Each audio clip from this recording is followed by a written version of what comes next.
Esse vídeo está relacionado à disciplina de sistema distribuído, à disciplina de elementos de informática e o assunto é sistema distribuído.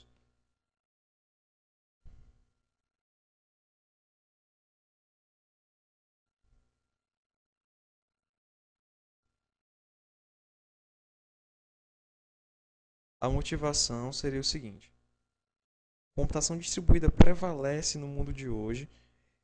Por quê? Porque a gente tem muitos computadores interconectados em rede e esses computadores conectados em rede eles proporcionam uma capacidade agregada de processamento, ou seja, eu tenho todos esses computadores juntos e o processamento de todos eles é uma quantidade invejável. Além disso, a gente tem também a capacidade de armazenamento agregada, que seria a capacidade de armazenamento de todos esses computadores juntas, podendo ser usadas, podendo ser usada como se fosse uma coisa só. Hoje em dia a gente já ouve falar em sistemas de arquivo distribuído, que seria pegar um arquivo grande e armazenar ele em pedaços desse arquivo em várias máquinas diferentes e depois ter uma forma de juntar esses pedaços dessas várias máquinas diferentes e recompor o arquivo inicial que foi salvo nessas máquinas. É, isso é uma motivação, mas a capacidade de armazenamento grande e a capacidade de processamento grande, elas começaram a se tornar uma coisa atraente e uma coisa foco de pesquisa, não por moda ou por qualquer coisa dessas, mas porque as aplicações de hoje elas estão exigindo mais da computação. As aplicações de hoje elas exigem mais poder de processamento, exigem mais poder de armazenamento, que não são encontrados em uma máquina única, em uma única máquina. Então, a solução seria reunir várias máquinas e fazer com que essas máquinas juntas trabalhassem e resolvessem um problema que não é possível ser resolvido com uma única máquina. Então, isso é o que faz um sistema distribuído, tentar resolver um problema que não seria resolvido com uma única máquina. A motivação é justamente a manutenção e dividir para conquistar. Como eu não tenho uma única máquina que resolva o meu problema, eu divido esse problema em pedaços menores para que ele possa ser resolvido por várias máquinas. É... Outra coisa é que algumas coisas são impossíveis de instalar e executar em um sistema de grande porte. Instalar e executar um sistema de grande porte em uma única máquina. Veja só, imagine você se o Google executasse em uma única máquina. Ele provavelmente não ia dar conta, quer dizer, provavelmente não, ele não ia dar conta da quantidade de requisições que são feitas por minuto, muito menos por dia.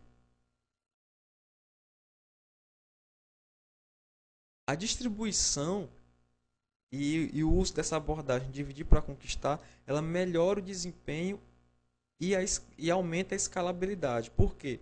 Porque já que eu não consigo resolver com uma máquina, eu estou resolvendo com várias máquinas. Se o meu problema crescer em proporções ou crescer em tamanho, eu aumento o número de máquinas para tentar resolver esse problema num tempo hábil. Além disso, a gente tem uma questão que é a tolerância a falhas. Na época da Guerra Fria, o pessoal era muito neurótico com relação a essa questão de tolerância a falhas, porque tinha aquele negócio de atentados, bombas, ataques a determinadas cidades estratégicas do governo, onde estavam centralizadas as informações preciosas daquilo. Então, o que foi que eles fizeram? Eles distribuíram essas informações em vários locais diferentes para que, se um desses locais fossem atacados, a gente só perderia parte da informação, porque o resto da informação estava salvo. Isso é tolerância a falhas. é você não perder tudo, se perder, perder apenas parte do que do, do que sofreu o problema. Se eu fosse fazer uma visão, apresentar uma visão geral de sistemas distribuídos, eu apresentaria isso aqui, onde cada quadrado desse, onde tem sistema operacional, seria uma máquina. E o meu sistema distribuído ele executa nessas várias máquinas e essas várias máquinas se comunicam através de uma rede que está aí embaixo. Então, o resumo em texto seria o seguinte: os componentes das aplicações distribuídas se comunicam através de troca de mensagens na rede. Eles não são softwares que se comunicam, mas sim os processos de sistema operacional. Então, seria um negócio parecido com isso aqui, que iria... Ó, veja que aqui eu tenho vários processos.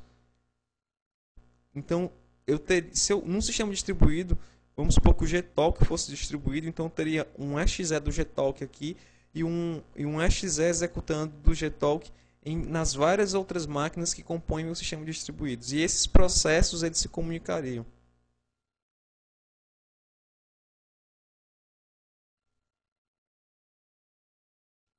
Então vamos voltar aqui.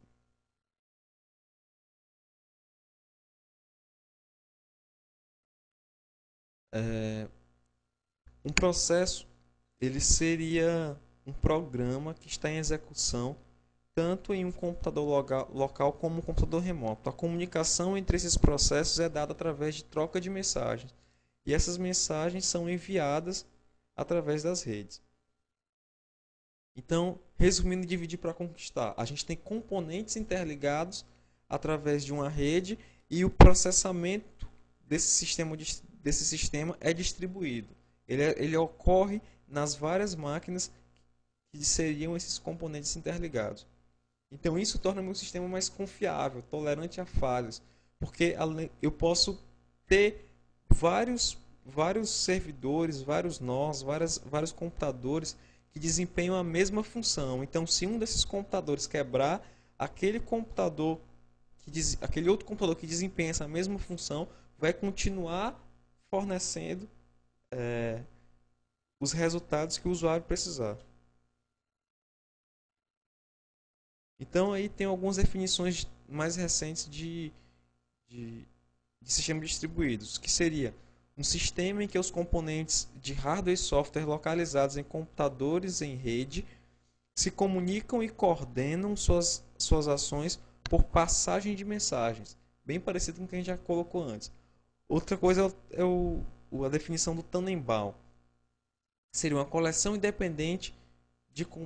de computadores independentes que aparecem para o usuário como se fosse um único computador.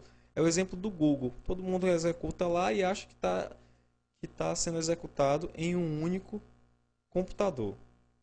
Por que distribuir? Por que construir sistemas distribuídos? Porque as pessoas são distribuídas, as informações são distribuídas. Então, eu tenho parte da minha fábrica num determinado lugar do mundo, outra parte da minha fábrica em outro lugar do mundo, e essas filiais das minhas fábricas, elas precisam se comunicar. E o dono da fábrica, ele não quer olhar para cada fábrica como um indivíduo separado. Ele quer olhar para as duas fábricas como se fossem a empresa dele como um todo. Porque é isso que são a empresa dele, caracterizada simplesmente pelo fato de terem filiais rodando, é, filiais é, onde as pessoas trabalham, e essas filiais são em locais físicos diferentes. A relação de custo-desempenho é um negócio atraente, porque eu tenho um desempenho bem maior a um custo bem menor. Eu tenho modularidade, meu sistema é bem modularizado, eu tenho expansibilidade, porque como eu trabalho com vários computadores, se eu quiser expandir o poder de processamento da minha máquina, o poder de armazenamento, eu adiciono mais computadores a esse sistema distribuído. E tem a questão da disponibilidade, da redundância, porque eu posso ter mais de um servidor que pode desempenhar a mesma função. Aí eu tenho escalabilidade, eles não devem ter restrições quanto ao crescimento, eles devem ser expansíveis até o infinito, os sistemas distribuídos. E eu tenho a confiabilidade. O sistema ele deve ser capaz de se recuperar de falhas. Ó, um exemplo de sistema distribuído é um sistema cliente-servidor. A arquitetura cliente-servidor, ela pode ser resumida nessas duas figuras. Ou seja, eu posso trabalhar com servidor único e com servidor múltiplo, servidores múltiplos. No servidor único eu tenho o seguinte, eu tenho um cliente que faz uma invocação, que faz uma requisição para um servidor e esse servidor envia uma resposta para o cliente. Então, posso ter vários clientes solicitando a mesma coisa para um servidor. E eu posso ter vários clientes fazendo chamadas a um sistema distribuído e esse sistema distribuído é composto de vários servidores. Então eu chamo um serviço. É isso que vocês fazem com o Google. O Google estaria enquadrado nessa parte aí de múltiplos servidores, onde eu tenho vários clientes solicitando informações, recursos lá do Google, executando pesquisas, e essas pesquisas são executadas em várias máquinas diferentes. Aspectos positivos. A arquitetura cliente-servidor fornece uma infraestrutura versátil que suporta a inserção de novas tecnologias mais rapidamente. A arquitetura cliente-servidor ela tem maturidade, porque tem sido usada desde a década de 80. Basicamente é esse o resumo e eu aguardo as dúvidas de vocês lá no Moodle para que eu possa responder. Esse é o resumo aí que foi solicitado para mim. É basicamente isso.